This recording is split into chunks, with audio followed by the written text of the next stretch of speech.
let us start. A force F is equal to K times yi cap plus xj cap, where K is a positive constant acts on the particle when it moves from 3,5 to 5,7. The work done by the forces. In order to calculate the work, it will be the integration of f dx. Okay. When we find the work in terms of x-axis, we have to integrate the x-axis. When we find the work in terms of y-axis, we have to integrate it with respect to the y-axis. So before that, let us find out the equation of the line. Okay. So now y will be equal to, or y2 minus y minus y1 divided by x minus x1 will be equal to y2 minus y1 divided by x2 minus x1. Okay, divided by x2 minus x1. Take this as x1 y1, take this as x2 y2. So y minus 5 divided by x minus 3 is equal to 7 minus 5 divided by 5 minus 3. Okay, so y minus 5 divided by x minus 3 will be equal to 2 upon 2, which is equal to 1. So basically it implies that y minus 5 is equal to x minus 3. That is, x minus y is equal to minus 2. Okay, x minus y is equal to minus 2. Okay, let it be as it is. We will use this equation later. Okay, let this be equation 1. Now we have to calculate the work done. Let us first find out the work done. Work done will be equal to integration of f into s. Okay, f ds. So in the x-axis, first let us find out the work done. Due to the x-axis, it will be equal to integration of f dx, that is the force in the x-axis. If you see the force in the x-axis over here, the force in the x-axis is given as y.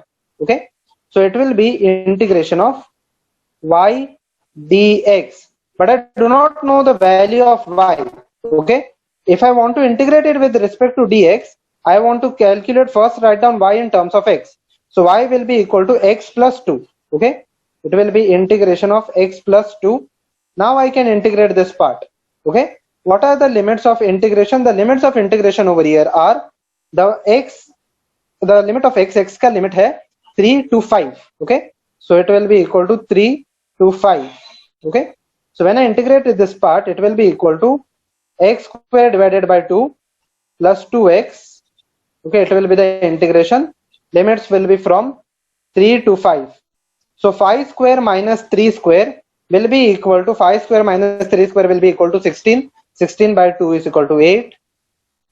Plus 5 minus 3 will be equal to 2. It will be equal to 4.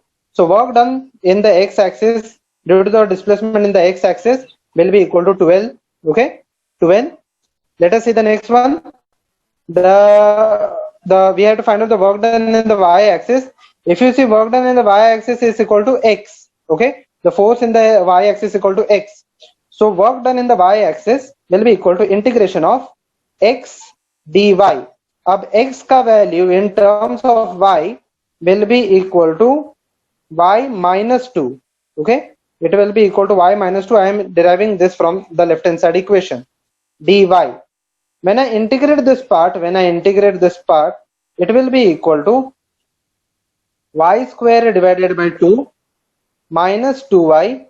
The limits, let us see the limits for the y-axis.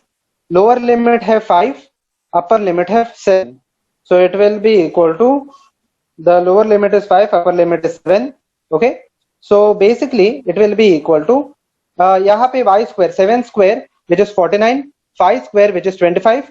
So 24 divided by 2, 24 divided by 2 which is equal to 12, minus it will be equal to which will be equal to 2y. Okay, so 2 times 7 minus 5 is equal to 2, so it is equal to 4. So basically you will get the answer as 8.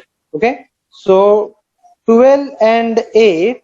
Okay, so the total work done will be equal to 12 plus 8, which will be equal to 20 joules.